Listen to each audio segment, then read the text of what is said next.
윤석열 대통령이 어제 총선에서 낙선한 국민의힘 의원들 청와대 영문관으로 초청해가지고 오찬 함께 했는데 보니까 뭐 1시간 45분 정도 얘기하면서 우리는 민생과 이 나라의 미래를 책임지고 있는 정치적 운명 공동체라고 강조를 했더라고요. 그러니까 원론적인 얘기고 그냥 위로한 건데 저는 이 숫자에 주목을 했어요. 숫자. 50여 명의 낙선자들. 뭐 그렇죠? 낙선도 있고 네. 불출마하신 분도 불출마도 있고 있고, 예, 뭐, 예, 낙선, 해서. 낙천, 낙천 뭐. 근데 네. 한 150명이 안 온 거 아니에요. 왜 안 왔을까? 그 대통령이 보자 그러는데.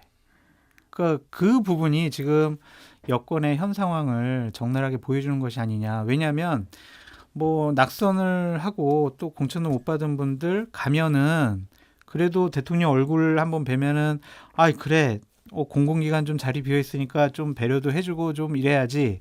또 낙선자들도 또 가가지고 비서실장이나 이런 사람들 만나서 나 좀 신경 좀 써줘요. 이러했을 텐데 왜 150명이나 안 갔을까? 그것을 대통령실에서는 상당히 좀 의미 있게 분석을 해봤으면 좋겠다라는 말씀을 드리고요.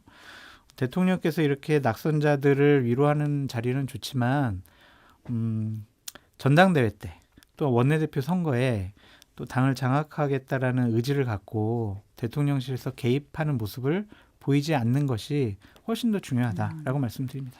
근데 여기 오신 분들이 지금 대부분 의원들 아니에요? 맞아요. 그러면은 이게 다 출마자가 아니라 의원들만이면은 이 숫자가 뭐 크게 차이는 안 날 그러네요. 수도 네. 뭐 있을 것 같아요. 의원들이라서. 되신 분들도 있고 이미 네. 당선된 분도 있고 아마 뭐 조금 빠지신 것 같아요. 한 네. 20명 정도 좀 빠진 것 같고 그런데 저는 여기에서 이제 말씀 대통령이 주로 들었다고 하는데 이제 말씀하신 내용들을 보면은 어쨌든 운명 공동체다 뭐 이런 얘기를 또 하셨다라는 거고 3년 남았으니 다시 협력해서 잘해보자 뭐 이런 말씀하셨다라는 건데 글쎄요. 그러니까 이게 항상 느끼는 건데 대통령이 뭐 많이 성찰하고 있다 이런 말씀하셨는데 그 시그널을 솔직히 잘 못 느끼겠어요. 저는. 예. 그러니까 저는 이런 생각을 합니다. 그러니까 그 기본적으로 이번 선거의 결과를 해석함에 있어서 이게 만약에 일당을 내줬지만은 한 20석 차이다라고 하면은 국정 기조에 대해서 부분적으로 수정을 할 수가 있지만은 이 정도 차이가 나면은 이거는 다 틀렸다는 얘기거든요. 그렇게 해석을 하는 게 맞아요. 그러니까 거의 모든 분야에 있어서 국민들이 다수가 불만을 가지고 있고 이거에 대해서 좀 고치라고 요구한 거다라고 해석을 하는 게 제 상식에는 맞거든요. 근데 계속 이게 국정 기조가 맞다라고 계속 얘기를 하시고 소통이 문제다라고 얘기를 하시니 이게 그러니까 이분의 여기에서 오셔서 말씀하시는 분들도 되게 좀 답답했을 것 같아요. 그러니까 뭐 서병수 의원 뭐 중도를 좀 더 포용해야 된다 이런 네. 얘기도 하고 뭐 최재형 의원은 문재인 정부 반대로만 하면 된다고 했는데 과연 그렇게 했는가 이게 그러니까 무조건 안티가 아니라 오히려 오락가락했다 뭐 이런 거를 최재형 의원이 좀 비판했다고 보거든요. 그래서 좀 어쨌든 이거는 굉장히 형식적인 자리였던 것 같아요. 제가 보기에는 굉장히 형식적인 자리다. 왜냐하면 어쨌든 이분들은 이제 차기 국회에서는 의회에서는 보기 힘든 분들이잖아요. 원외에 계신 분들이잖아요. 그걸 본다라면은 그냥 형식적으로 좀 한번 뭐 위로의 자리 정도로 만들려고 했던 거고 이거를 실제 이분들의 의견을 얼마나 경청을 했을까? 좀 시그널이 안 나와요. 그러니까 장선수 소장님이 말씀하셨다시피 시그널이 나오지 않는다. 좀 무의미한 자리였다고 봅니다. 개인적으로 정치적 의미를 크게 둘 자리가 아니다. 예. 근데 저는 이제 좀 재밌는 게 사실 이게 어제 이 자리가 비공개 네. 취재라서 공개가 안 되는 자리인데 만찬 이후에 대통령실에서 보도 자료를 통해서 네. 실명을 다 이제 이름과 발언 내용을 다 공개를 한 보도 자료를 기자들한테 보낸 거예요. 그러면서 이제 당정 쇄신을 위한 의견 교환과 총선 패인에 대한 심도 있는 대화가 있었다라는 취지의 이제 보도 자료를 돌린 건데 어떤 의도라고 보세요? 그 대통령 많은 말씀을 듣고 있어요. 경청하고 있어요. 그러한 이미지를 주고 싶어한 것이 아닌가. 대통령 면전에서 쓴소리하는 얘기도 대통령께서 다 귀담아 들었어요. 라는 이미지를 주고 싶어한 것이 아닌가라는 좀 생각이 들고요. 이러한 형식적인 것도 중요하지만 아까도 계속 반복해서 말씀드리는 것처럼 실질적인 변화가 있어야 한다. 하지만 정진석 비서실장을 임명을 함으로써 이러한 형식 논리가 실질적으로 행동은 옮겨지지 않는 거 아니냐라는 비판을 받을 수밖에 없기 때문에 앞으로도 대통령께서 좀 나는 진짜로 변하고 있어. 변했어라는 모습을 상징적으로라도 좀 보여주셨으면 좋겠다라고 말씀을 드려요. 행동으로 보여줘야 된다. 그럼요. 말만 하는 게 뭐가 소용이 있어요. 그렇죠. 네.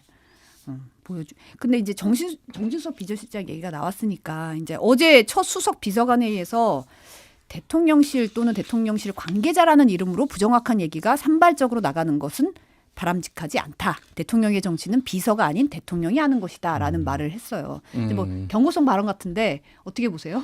아니 뭐 맞는 얘기죠 일단은. 뭐 누가 얘기했든 맞는 얘기는 맞는데, 그러니까 저는 이게 이제 항상 이 발언을 이제 뜯어보면은 그런 생각이 들어요.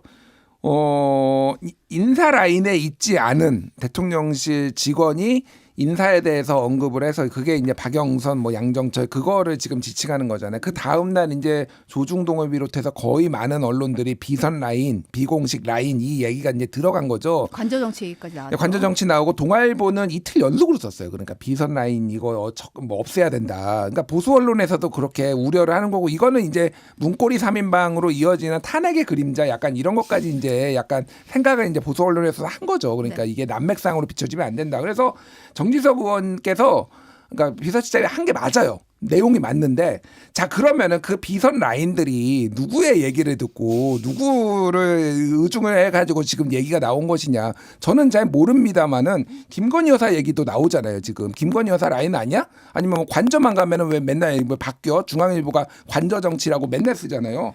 그럼 이거는 이 4명한테 3명 혹은 4명한테 할 얘기가 아니라 이제 한남동으로 가야죠.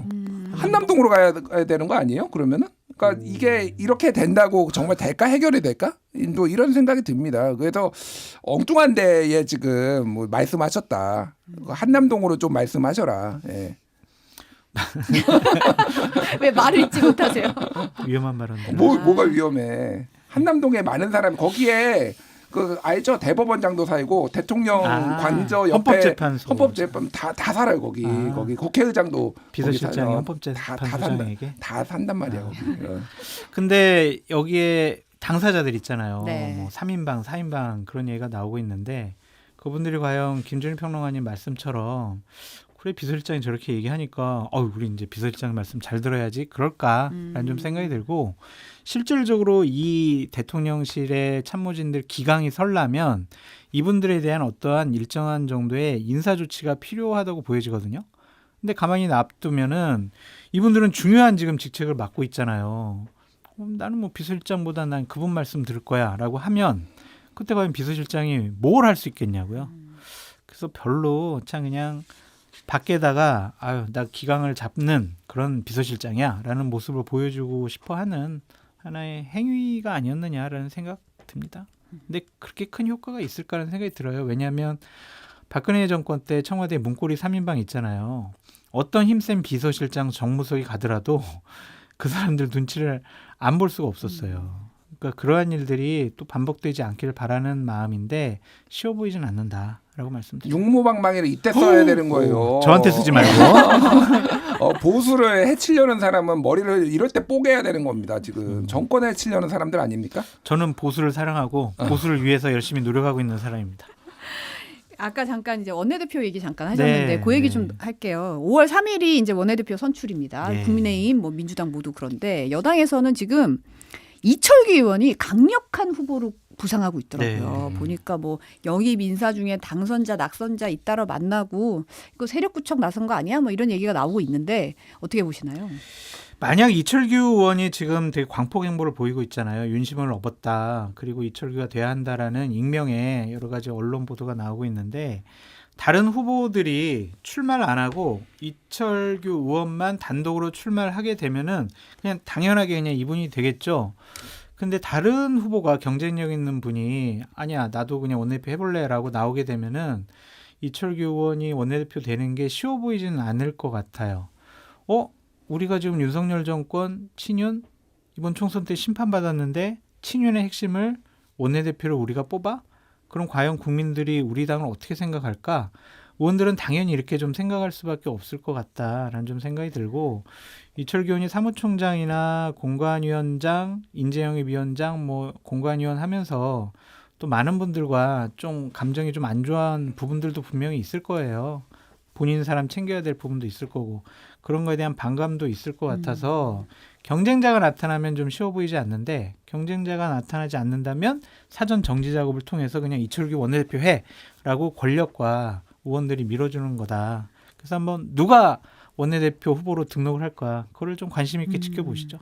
그러니까 이런 류의 기사가 그런 거예요. 이제 실제 이철규 의원이 급부상한 건 맞는데 급부상하고 있다라고 소스를 줘가지고 급부상하는 경우가 많아요. 그러니까 출처가 그러니까 출처가, 예예예. 그러니까 이거는 친윤들의 의지가 이제 반영이 됐다라고 보는 게 맞을 것 같아요. 그러니까 그렇게 야 급부상하고 있어. 요즘 광폭행 뭐야? 뭐 이렇게 이제 소스가 나오니까 이게 되는 거거든요.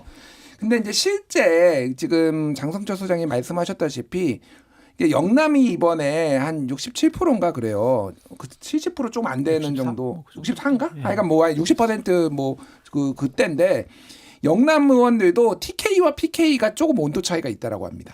TK, PK. 예. 그러니까 TK는 좀 더 이제 강한 친윤, 그리고 뭐 강원도 같은 경우에도 강한 친윤들이 있는 거. 미철규 의원이 대표적으로 이제 동해태백이 뭐 이쪽이니까. 그래서 그쪽이 좀 강한 친윤, PK는 약간 이번에 신승한 사람들 꽤 많잖아요. 그러니까 약간 어렵게 이겼다. 어렵게 이긴 사람이 많으니까 그 정서가 좀 다르다라는 거예요.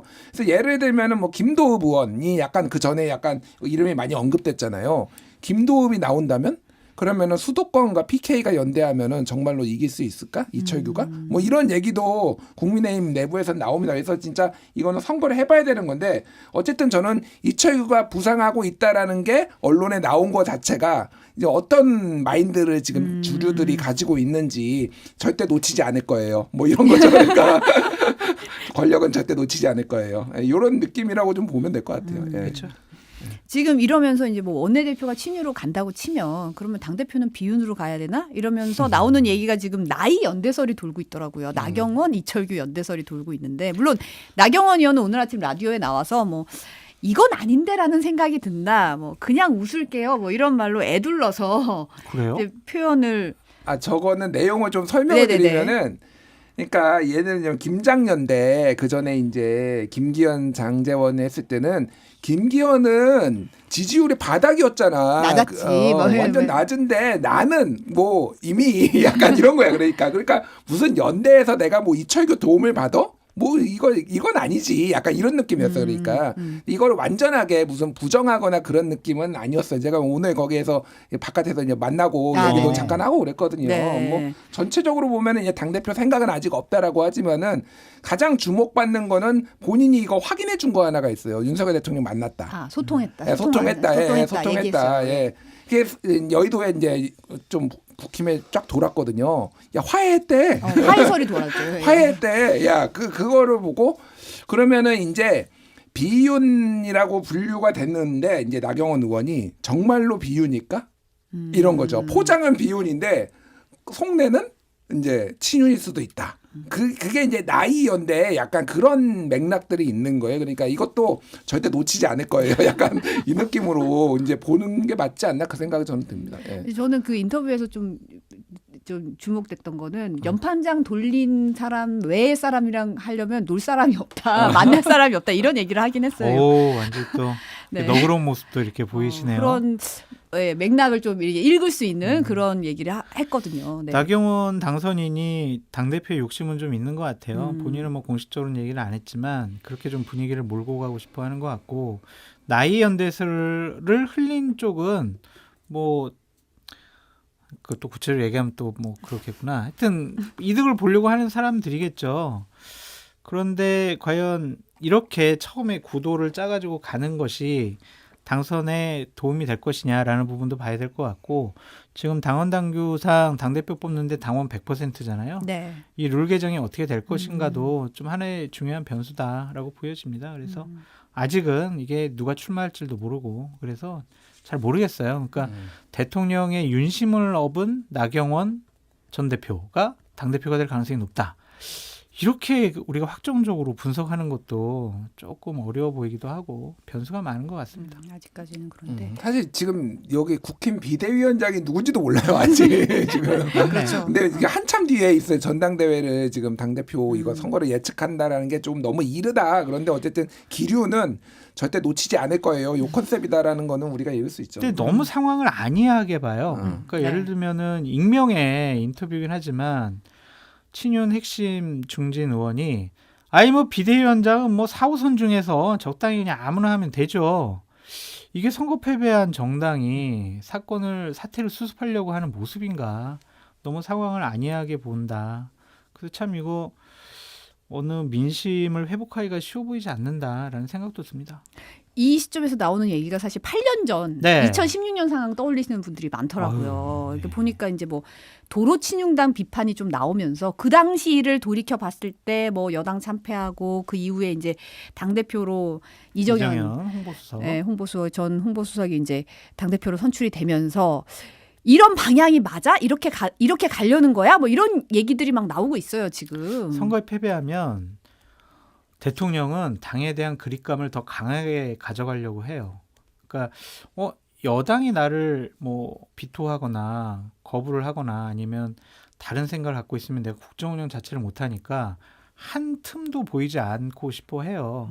이거 놓치지 않을 거예요 이런 거. 네, 정확한 표현이신데 그래서 저는 뭐 7, 8월에 있을 전당대회에서도 대통령실에서는 정진석 전 비서실장 등을 통해서 당을 친윤 일색의 지도부로 좀 만들려고 하는 움직임이 강화되지 않을까 그런 걱정과 우려가 되는데 또 비윤이 또 그렇게 또 없어요. 또 비윤의 경쟁력 있는 당대표 후보도 없는 것 같아서 이번 전당대회는 어쨌든 친윤 일색의 지도부가 구성될 가능성이 높아 보인다. 그렇게 생각이 듭니다. 2016년 말씀하셨으니까 그때 이제 당 대표가 이정현 대표였다가 이제 말에 물러났죠. 8월에 됐다가 이제 탄핵 국면에 들어가면서 물러났는데 그때 최고위원들이 이장우, 조원진, 강석호, 최연애, 방귀희 그리고 청년은 유창수 뭐 이런 분들이에요.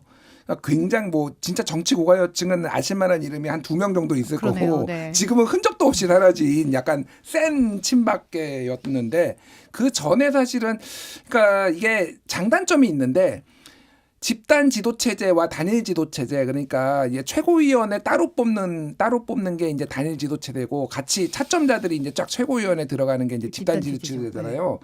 국민의힘 이 보수 정당 계열이 보통 집단 지도 체제를 했을 때 뭔가 결과가 좋은 적이 많아요.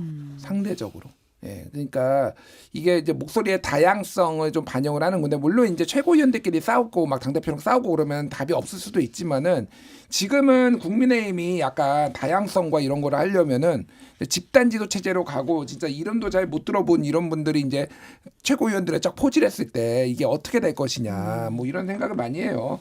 그래서 국민의힘이 참 기로에 섰다 지금. 그리고 지금은 이때도 122석이었잖아요. 122석의 그립감과 108석일 때의 그립감은 완전히 다르고 왜냐하면 8석만 넘어가면 탄핵이거든요. 이때는 122석 중에서 27명이 넘어갔나? 내 기억이 정확하지 않은데 어쨌든 그러니까 탄핵의 그림자가 어른거리는 거예요 지금 사실. 그러면은 더 강하게 당을 좀 조이려고 한다. 뭐 이렇게 봐야 될 것 같죠. 민주당 같은 경우는 오늘과 내일 원내대표 후보자 등록을 받는데 지금 분위기로는 뭐 친명 박찬대 의원 쪽으로 다 정리가 되는 분위기더라고요. 그렇죠. 뭐 다른 분들이 다 불출마를 선언했기 때문에 특별한 경쟁자가 보이지 않고 또 친명이라는 딱 네이밍이 붙어 있잖아요. 그래서 뭐 그냥 당연히 의원들 찬반 투표를 통해서도 당선될 가능성이 높지 않을까 그런 생각이 들어서 그냥 원내대표는 박찬대 이렇게 뭐 확정을 해도 되지 않을까 그런 생각도 듭니다.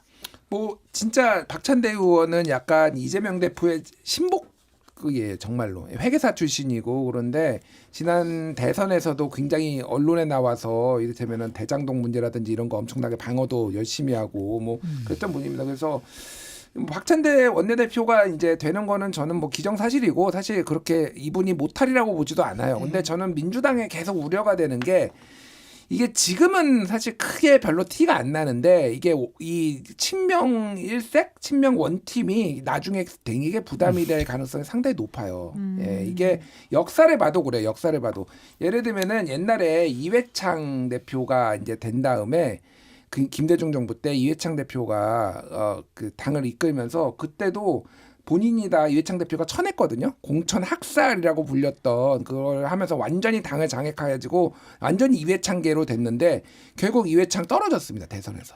이게 여러 가지 그때 뭐 여의도 대통령이라고 불릴 정도로 지금하고 되게 비슷해요. 그러니까 여러모로 조금 고민이 좀 필요한 시점인데 지금은 어쨌든 좀 뭐 달리는 분위기라서. 예. 근데 이재명 당대표 입장에서는 비윤 원내대표 때문에 상당히 여러 가지로 뭐 어렵고 안타까운 일들이 많이 벌어져서 이번에는 친명 원내대표를 강하게 밀어붙이는 것이 아닌가라는 생각이 들고요.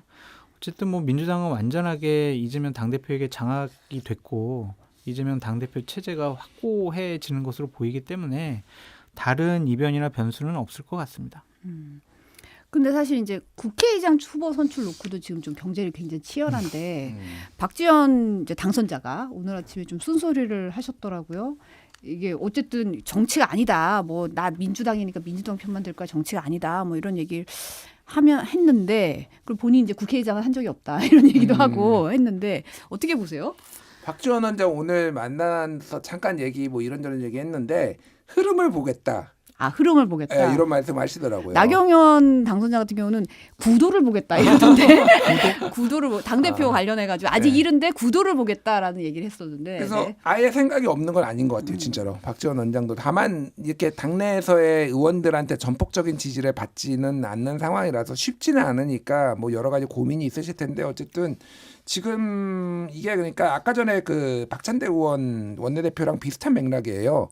그러니까 너무 이제 이게 리스크가 커요. 그러니까 꼭 그 사람이 나오지 않더라도, 그러니까 반대쪽이 나오지 않더라도, 그러니까 반대쪽이 되지 않더라도 반대쪽이 나와서 약간의 경쟁 구도가 있는 게 이게 그림도 좋고 나중에도 여러모로 운신의 폭이 넓어지거든요. 이거는 잘못되면은 다 독박인 거죠. 그러니까 이게 그게 결국은 다 부메랑이 이재명 대표한테 갈 가능성이 높아요. 여러모로 이게 리스크가 저거 보기엔 점점 커지고 있다. 뭐 이런 생각이 좀 들기는 해요. 예. 그러한 호랑이 등에 이재명 대표나 민주당이 올라탔다라고 보여져가지고 흐름을 되돌리기는 어려워 보인다라고 말씀을 드리고 박지원 전 대표도 국회의장에 출마하고 싶어 하는 거는 같은데 이제 워낙 지금은 추미애 그다음에 조정식 이 두 분의 싸움이 강해지는 것 같아요. 정성호 의원까지. 정성호 네. 의원도 계시지만 그래서 본인이 가능성이 없다 그러면 나갔는데 민주당에서 투표했는데 15표 이렇게 얻으면 창피하잖아요.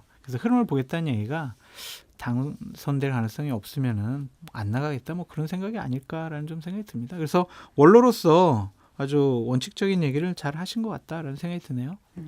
네, 오늘 여기까지 듣겠습니다. 김준일 시사평론가 장성철 소장과 함께했습니다. 오늘 감사합니다. 감사합니다.